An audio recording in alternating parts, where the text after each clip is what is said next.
Halo, perkenalkan nama saya Roy Sumurung Sigalinggi dengan NIM Sumurung Sigalinggi dengan NIM 11323029 dari Prodi D3 Teknologi Informasi. Selanjutnya, saya akan menjelaskan tentang software. Software adalah kumpulan program komputer beserta dokumen dan peraturan yang diperlukan untuk menjalankan program-program tersebut dengan benar. Perangkat lunak dapat berupa aplikasi yang digunakan untuk tujuan tertentu, seperti pengolahan data atau desain grafis, serta sistem operasi seperti Windows dan Linux yang mengontrol sumber daya komputer. Jenis-jenis software. Yang pertama, sistem software. Yang kedua, aplikasi software. Yang ketiga, engineering software. Yang keempat, embedded software. Yang kelima, web application. Yang keenam, product line software. Dan yang ketujuh, artificial intelligence software. Software, sistem software. Jenis perangkat lunak ini bertanggung jawab untuk mengolah dan mengontrol sumber daya perangkat keras komputer. Contohnya adalah seperti sistem operasi seperti Windows dan Linux. Yang kedua, aplikasi software. Aplikasi software dirancang untuk memberikan solusi bagi kebutuhan khusus pengguna atau organisasi. Perangkat lunak ini digunakan untuk menjalankan tugas tertentu atau untuk memberikan fungsionalitas spesifik seperti pengolahan kata, desain grafis, atau browsing internet. Contohnya adalah Microsoft Office, WhatsApp, dan lain-lain. Engineering software. Engineering software dirancang khusus untuk digunakan dalam konteks penelitian ilmiah, eksperimen, analisis data, dan simulasi. Perangkat lunak ini biasanya digunakan oleh ilmuwan, peneliti, dan ahli di berbagai bidang sains untuk memahami, menganalisis, dan memodelkan fenomena kompleks. Contohnya seperti MATLAB, MATView, SAS, dan lain-lain. Embedded software. Embedded software digunakan untuk mengendalikan fungsi khusus atau tugas tertentu di dalam perangkat tersebut, seperti perangkat elektronik konsumen, peralatan medis, kendaraan, dan perangkat IoT atau Internet of Things. Contohnya seperti firmware, perangkat lunak pada peralatan elektronik, perangkat lunak pada peralatan medis, dan lain-lain. Web atau mobile application. Aplikasi ini memungkinkan pengguna untuk melakukan tugas atau mendapat informasi secara online melalui internet. Aplikasi web dapat berupa situs web yang menyajikan informasi atau aplikasi dinamis yang memungkinkan penggunaan berinteraksi dengan data atau layanan secara langsung. Contoh aplikasi media sosial seperti Facebook, Amazon, aplikasi navigasi seperti Google Maps. Product line software memacu pada serangkaian produk perangkat lunak terkait yang berbagi kumpulan fitur atau fungsionalitas yang sama. Contohnya seperti Microsoft Office yang mencakup Word, Excel, dan PowerPoint. Artikel software dirancang untuk mengeksekusi tugas yang biasanya memerlukan kecerdasan manusia. Ini melibatkan penggunaan algoritma dan model matematika untuk memungkinkan komputer untuk memahami, belajar, dan membuat keputusan berdasarkan data. Contohnya Google Assistant, chatbot, Amazon Alexa, dan lain-lain. Generic Process Framework. Jenis-jenis generic process framework adalah yang pertama communication. Melibatkan pertukaran informasi, gagasan, atau pesan antara berbagai entitas yang terlibat dalam proses tersebut. Komunikasi memiliki peran penting dalam memastikan pemahaman yang baik, koordinasi yang efektif, dan kolaborasi yang sukses dalam suatu proses. Planning merencanakan bagaimana sebuah proyek atau tugas akan dilaksanakan, termasuk penetapan tujuan, alokasi sumber daya, jadwal waktu, dan identifikasi risiko. Yang ketiga, modeling. Proses menciptakan representasi visual atau abstrak dari sistem atau komponennya. Model ini digunakan untuk memahami, merancang, dan mengkaji sistem sebelum implementasi. Model perangkat lunak disiapkan dengan yang pertama analisis kebutuhan, dan yang kedua desain. Yang keempat, konstruksi.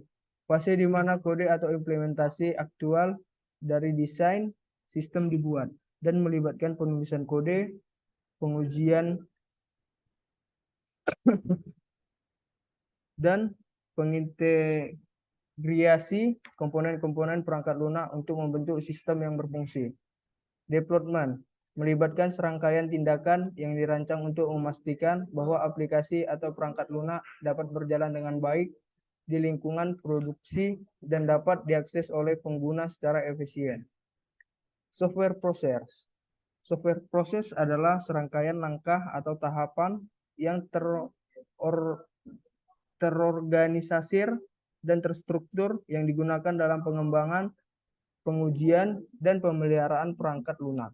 Tujuan dari proses ini adalah untuk mengatur, mengolah, dan memastikan bahwa pengembangan perangkat lunak berjalan dengan lancar dari awal hingga selesai. Software proses model.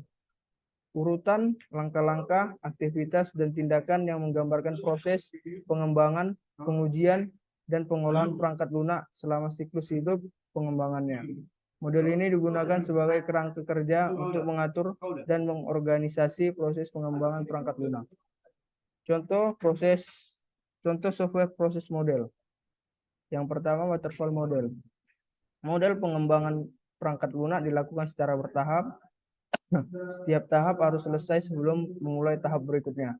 Dalam model air terjun, langkah-langkah biasanya termasuk yang pertama, fase pengumpulan kebutuhan, di mana tahap awal yang melibatkan interaksi yang intens dengan pelanggan atau pemangku yang berkepentingan untuk memahami kebutuhan dan tujuan sistem yang akan dikembangkan. Yang kedua, perencanaan, di mana hasil dari tahapan sebelumnya digunakan untuk merancang arsitektur sistem secara keseluruhan. Yang ketiga, analisis, di mana menentukan persyaratan dan kebutuhan pengguna untuk perangkat lunak yang dikembangkan.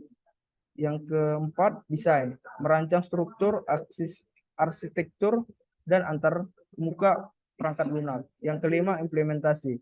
Proses pembuatan perangkat lunak sebenarnya berdasarkan desain yang telah disetujui. Yang keenam, pengujian, mengidentifikasi dan memperbaiki kesalahan atau bug dalam perangkat lunak. Yang ketujuh, integrasi, menggabungkan semua komponen perangkat lunak menjadi satu kesatuan yang berfungsi. Dan yang kedelapan, pemeliharaan, pembaruan, dan perbaikan bug setelah perangkat lunak diluncurkan. Model V, model yang menggabungkan elemen dari model waterfall dengan pendekatan pengujian yang terintegrasi. Model ini dikenal sebagai V karena berbentuk diagram yang menyerupai huruf V yang menunjukkan hubungan antara fase pengembangan dan fase pengujian. Penjelasan model V adalah yang pertama, pengembangan. Fase pengembangan dimulai dengan perencanaan sistem dan implementasi berdasarkan spesifikasi yang telah dikumpulkan. Tahap pengujian unit akan diikuti oleh tahap implementasi. Yang kedua, pengujian komponen. Dilakukan untuk memastikan bahwa setiap komponen berfungsi dengan benar. Yang ketiga, integrasi. Dilakukan untuk memastikan bahwa integrasi antar komponen berjalan dengan baik. Yang keempat, pengujian sistem. Untuk menilai keseluruhan sistem dan memastikan bahwa semua fungsi seperti yang diinginkan. Yang kelima, verifikasi. Untuk memastikan bahwa setiap langkah dalam fase pengembangan sesuai dengan spesifikasi. Yang keenam, validasi. Untuk memastikan bahwa sistem melibatkan pengujian penggunaan akhir dan memastikan bahwa sistem sesuai dengan kebutuhan. Contoh agile process model yang yaitu Serum. Serum adalah metode pengembangan perangkat lunak inkremental dan iteratif yang berpusat pada tim yang bekerja dalam waktu yang singkat dan biasanya disebut sprint. Setelah sprint, tim harus menghasilkan perangkat lunak yang siap untuk dirilis atau setidaknya dapat digunakan oleh pengguna. Konsep-konsep Scrum. Yang pertama, produk backlog. Dikelola oleh pemilik produk dan diprioritaskan berdasarkan nilai bisnis. Ini adalah daftar semua fitur, perbaikan, atau pekerjaan yang diperlukan pada perangkat lunak. Yang kedua, sprint planning. Pada awal setiap sprint, tim mengadakan pertemuan untuk merancang sprint, di mana mereka memilih beberapa banyak item dari stok produk yang dapat mereka selesaikan selama sprint. Yang ketiga, daily stand up. Tim mengadakan pertemuan singkat yang disebut daily stand up setiap hari selama sprint. Mereka berbicara tentang apa yang mereka lakukan, apa yang akan mereka lakukan, dan apa ada kendala yang menghalangi mereka untuk maju. Yang keempat, review sprint. Pada akhir setiap sprint, tim melakukan review sprint untuk menilai apa yang telah selesai selama sprint. Ini mencakup demonstrasi, penggunaan, dan pemangku kepentingan perangkat lunak. Yang kelima, sprint retrospective. Setelah sprint review, tim melakukan sprint retrospektif untuk menilai proses dan menemukan cara untuk meningkatkan efisiensi dan kualitas kerja. Yang ketujuh, Scrum Master. Scrum Master adalah pemimpin tim yang bertanggung jawab untuk memastikan bahwa tim mengikuti prinsip dan praktik Scrum, serta menghilangkan hambatan untuk menghambat produktivitas tim. Yang ke-8, Product Owner. Orang yang bertanggung jawab untuk mengelola stok produk, memprioritaskan fitur, dan memastikan bahwa tim bekerja pada hal yang paling bernilai untuk bisnis adalah produser. Umbrella Activity. Umbrella Activity adalah aktivitas yang berlangsung selama proses pengembangan perangkat lunak untuk meningkatkan manajemen dan kelancaran proyek. Yang pertama, pelacakan dan pengendalian proyek perangkat lunak. Ini adalah aktivitas di mana tim dapat menilai proyek tepat waktu dengan membandingkan kemajuan proyek dengan rencana. Yang kedua, manajemen risiko. Risiko yang dapat mempengaruhi hasil atau kualitas proyek dapat dianalisis. Analisis potensi risiko yang memungkinkan berdampak pada kualitas dan hasil produk perangkat lunak. Yang ketiga, jaminan kualitas perangkat lunak. Situs tidak dapat dibuka. Situs tidak boleh membutuhkan waktu memuat halaman lebih dari 2 detik. Aplikasi game harus berfungsi dengan baik dan semua perangkat. Support stability. Ini mencakup kebutuhan perangkat lunak untuk dukungan, pembaharuan, dan pemeliharaan. Contohnya perangkat lunak harus memiliki sistem pemantauan agar dapat dengan cepat menentukan masalah. Pembaharuan regulasi keuangan harus didukung oleh aplikasi perbankan. Security. Kebutuhan ini mengacu pada perlindungan data dan sistem dalam ancaman dan kerentanan. Contohnya, aplikasi perbankan harus memenuhi standar keamanan PCI DSS. Aplikasi kesehatan harus memiliki data medis penggunaan dengan enkripsi.